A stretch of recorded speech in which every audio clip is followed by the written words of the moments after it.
Good evening to all my audience members here in the studio and watching live. My name is Dr. Villian, and I have what some may call an obsession with those who are twisted, wicked, or just a little bit off.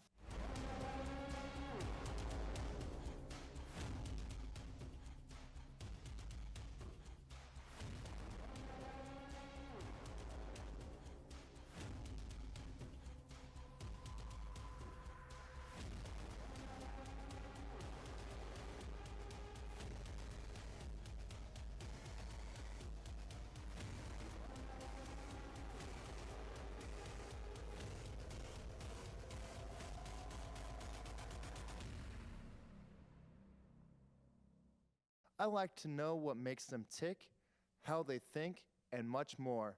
Today, just like any other day on my show, we are going to do just that. We have some very special guests and notorious guests, starting off with the one, the only, Anakin Skywalker. Oh, sorry, I wasn't supposed to call him that. It's Darth Vader. Darth Vader was a slave and powerful Jedi in his past life, living on the planet of Tatooine. He was later lured into the dark side and turned into a Sith Lord. Okay, pretty cool villain origin story, if you ask me. After losing pretty badly to Obi-Wan Kenobi, Vader was severely injured and became a cyborg. I'd be pretty sore if I had to look that ugly for the rest of my life, too. He also had 2 children, but left to buy milk, so they never met, and almost committed incest. Yikes. He sort of redeemed himself by saving his son, but that was still pretty deadbeat of him. Everyone, give a warm welcome to... Don't do that. Darth Vader, everyone.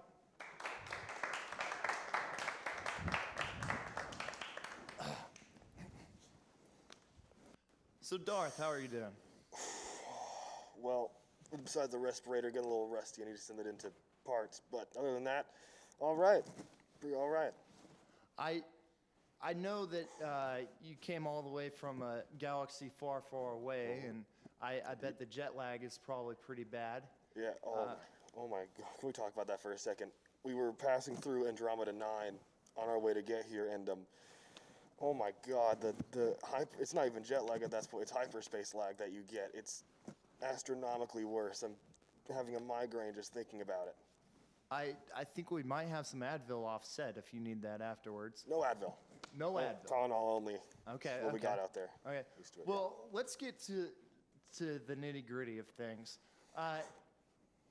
Let's talk about your son. Okay. I know that you guys have been trying to work things out. After you, cut his hand off. A little hacky-dooey. Just a little Yeah. hacky-dooey, yeah. Yeah. You want to talk about that? Well, after that was on Yavin, I believe. All the planets get stuck in my brain, but after that, I've tried to take a leave of absence from the Empire, try to get my deeds in, because a lot of genocide. But besides that, I've moved in with Luke. In fact, really? Yes, in Dagobah, in Yoda's own old home. We moved in together, and I'm cooking with him, and he's sort of getting used to me using all these different blades and stuff around him. Is he okay with the knives? More or less. He's getting used to it. The biggest problem we have is catch, because he can only just. You don't think he's still gonna have issues knowing that you killed his mother? Okay, let's not talk about. Hey, don't talk about Padme. You have no rights. What gives you the rights? What gives you the right? All right, let's take a quick commercial break.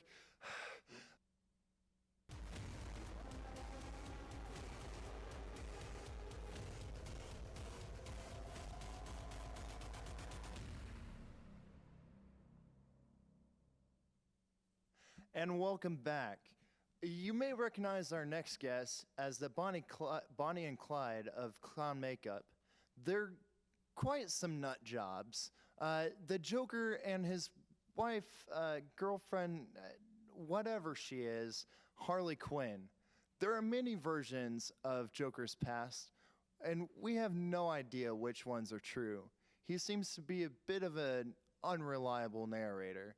But as far as we can tell, he was a chemical plant worker turned failed comedian who fell into a vat of acid and went absolutely insane. And as for Harley, it seems she was a psychiatrist and fell deeply in love with one of her patients. Well, I wonder who. And fell into a life of crime. I guess you can say their relationship is a bit toxic. Please welcome the Joker and Harley Quinn.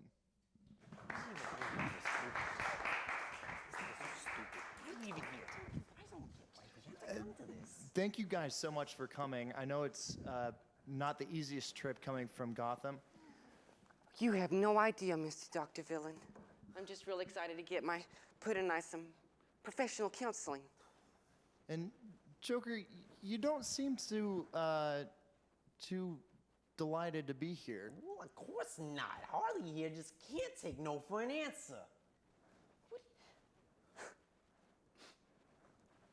Puddin', let the doctor do the talking. Jeez. Now, Miss Quinn, I think that it's right for Joker to have a space to talk as well. I don't think it's fair for you to tell him to shut up. I don't think so. Thank you. You see, this is what I'm always talking about. You're always yapping about this and that and everything and anything. Why don't you be quiet? What are you talking about? Listen here, you little twerp. I've done nothing wrong here, all right? I'm known to be quite vexing. I'm just forewarning you. Okay, you two. Please, just take a seat, please. Now, let's just take a second to try to understand each other. Miss Quinn, why do you believe you two should be here today? Well, I love my Joker very much. I just don't think he feels the same way about me. You know, he's always leaving me left and right in all these tricky situations. I'm sick of it. No, that didn't happen. Maybe like once or twice. Once or twice? The helicopter when I pushed you out, but then it blew up, so I really saved you. I didn't leave you anywhere. And in the boat with the bat. What about the time when we were, on the building and I don't know what you're talking about. pushed There's me a lot off. of buildings. A lot of buildings, a lot of pushing. Now, Joker, No. hold on just Gotcha. a second. Joker, I'm sensing a real sense of gaslighting here. Yeah. You know, doctor, I think you doctors just make up these words to confuse us. This is a gaslight. This is exactly what we're talking about, Joker. You never listen. You don't know nothing about nothing. Well, Now you need to listen well, anymore. it seems like this may be all the time that we have, folks. What? So, What? so Nothing Joker, like you are nothing work on without that me, line, Joker. Nothing. And Harley, darling, come here. Please try and gain some independence. Maybe that will be healthier for you. You're right, Doctor. You're right, Mr. Doctor. And maybe we can start by going out. You know what? Let's cut Yeah, the cameras. let's go ahead and cut let's the get commercial. to a Yeah, commercial break. Let's get backstage. Yeah. This is a gaslight. This is exactly what we're talking about, Joker.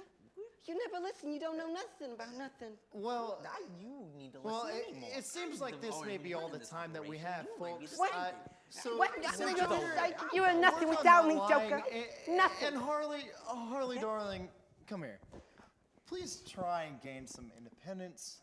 Maybe that will be healthier for you. You're right, Doctor. You're right, Mr. Doctor. And maybe we can start by going out.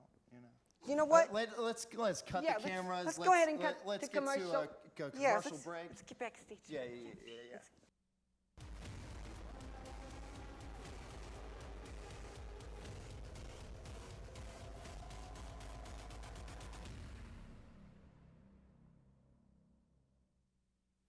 And welcome back.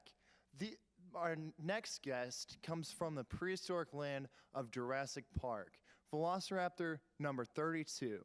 This accomplished, gifted dinosaur grew up in a lab without any knowledge of the outside world. He was able to escape into a modern society where tiny creatures with opposable thumbs relentlessly tried to hunt and kill him. Well, ladies and gentlemen, my favorite, Velociraptor number 32. Now, Velociraptor, how are you doing today? That's good to hear. I'm glad that the travel wasn't too hard on your feet. Now, I've always, before we get into your problems, I've always been curious. What does the taste of human flesh taste like?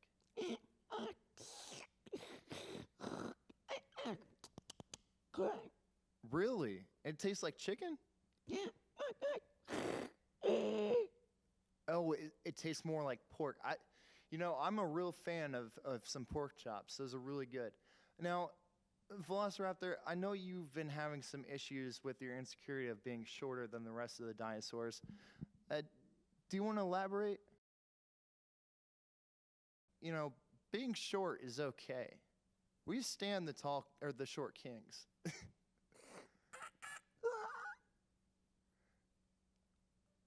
I know it sounds crazy, but they'll just have to get over it and accept you for who you are. Now, I know it's still tough for you to accept, especially when the bigger dinosaurs are bullying you and stuff, and the trauma of your dead parents after the comet strike. But please, please. Well, that's all the time we have today, guys. I guess he's not my favorite.